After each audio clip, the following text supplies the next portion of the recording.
Hej alle, velkommen til historien vin om Norge.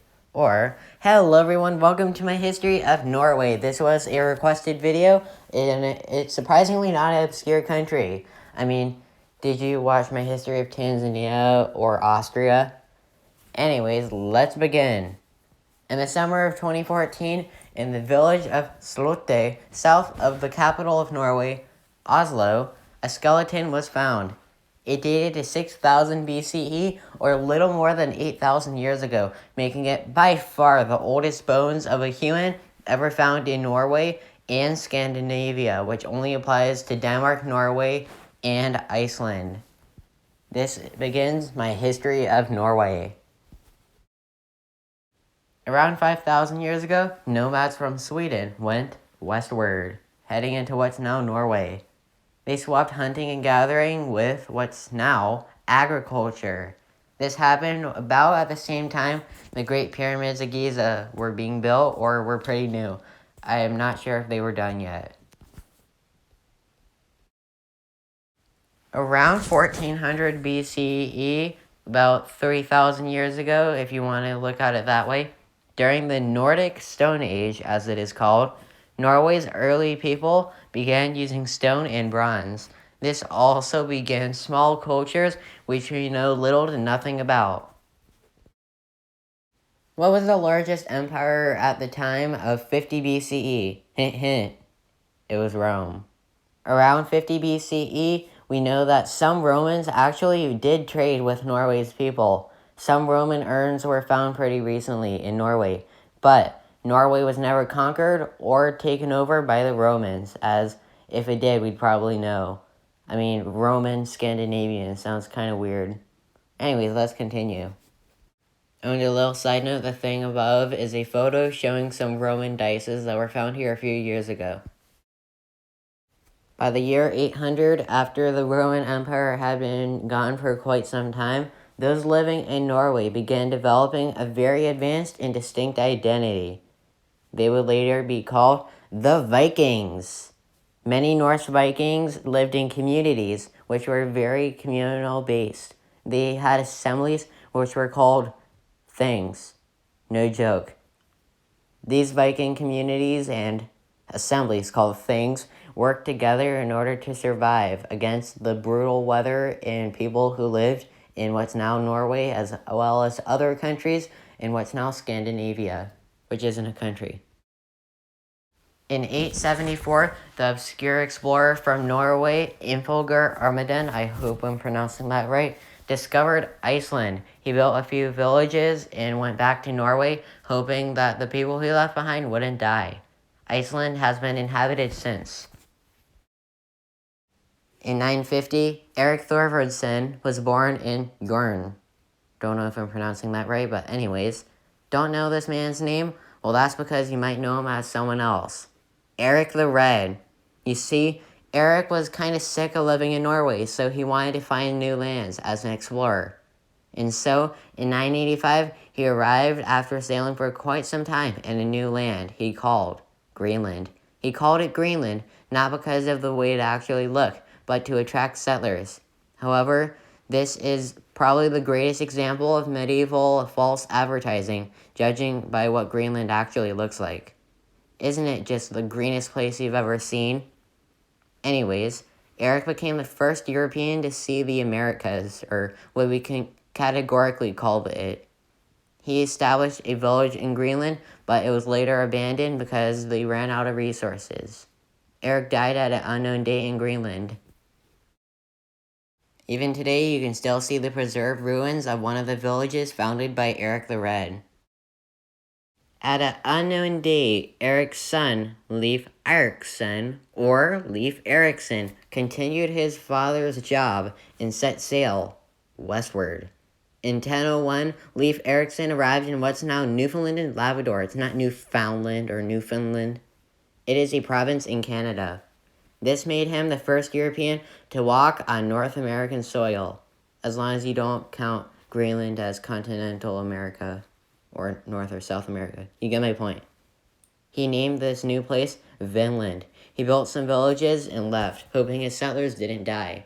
About 15 years later, his villages were completely abandoned for unknown reasons.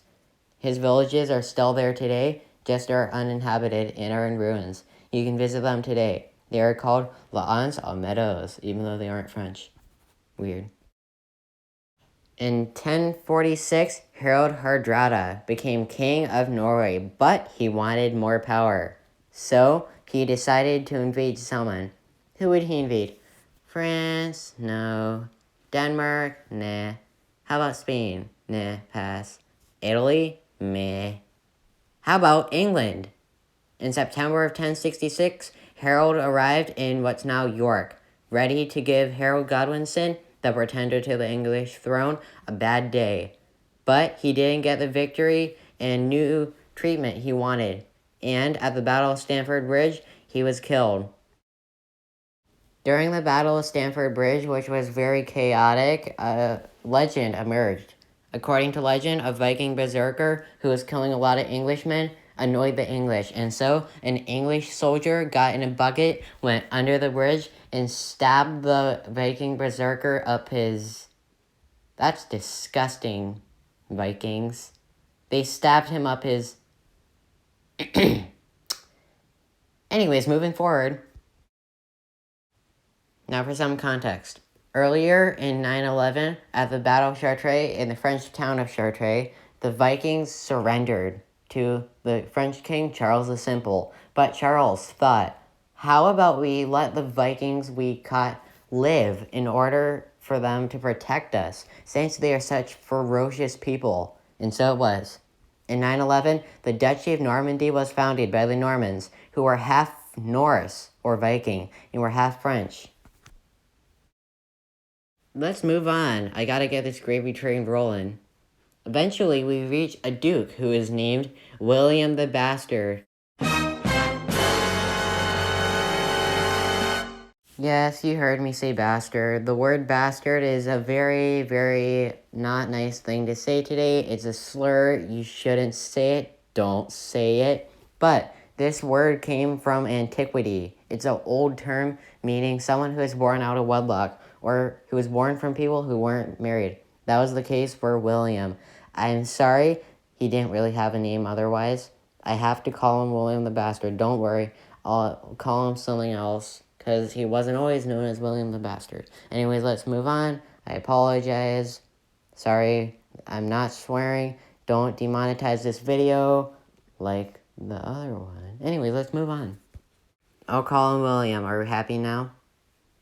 Anyways, William decided on invading England as he thought the English crown was stolen from him by the horrible Harold Godwinson, and so he gave Harold war. In 1066, William arrived in southern England and forced Harold Godwinson to make the trek from what's basically Scotland down to southern England near London in less than a week by walking. That's insane. On October 14th, 1066, in the legendarily famous battle, the Battle of Hastings, William met with Harold. The battle was chaos at its finest. It was a Norman victory. Many people say that Harold was killed by being shot in the eye with an arrow. William wasn't a bastard. He was a conqueror. William the Conqueror. On Christmas of 1066, William was coronated and became King of England. He then had to unify England. Even today, his descendants still rule the UK today. 1,000 years later, Queen Elizabeth II is directly descended from him. Isn't that crazy? Back in Norway, the Vikings had converted to Christianity as they got a lot of missionaries coming through, including St. Angus. If you want to learn more about him, watch my history of Sweden, which I'll admit is probably my most boring video. Sorry, Sweden. I hope I didn't offend any Swedes. Anyways, after they got all these Christian missionaries, they thought, why not convert to Christianity? And so they did. This officially closed the book on the Viking era and culture. Never again will the continent and world be terrorized by the Vikings. Yet, their legacy still lives on. An 1130 disagreement over who would be king in Norway caused the Norse to erupt into civil war. Now called the Norwegian Civil War. I'm kidding, I just call it that. which lasted until 1240. It was fought over who would become king. In 1240, the winner was decided. Magnus won, and he became Magnus the Sixth of Norway. What happened next was a golden age. Following the civil war after the golden age, in 1397, Norway joined up with Denmark, Sweden, Finland, and Iceland and formed a brand new country, the Kalmar Union. It lasted until 1523. It was basically Denmark, though, as Denmark had last say over what all the other kingdoms did.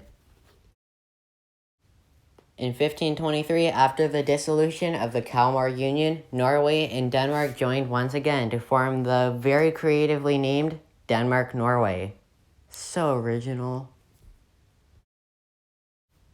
During the 30 Years' War, from 1618 to 1648, even though it was technically 29 years and 11 months, Denmark-Norway lost.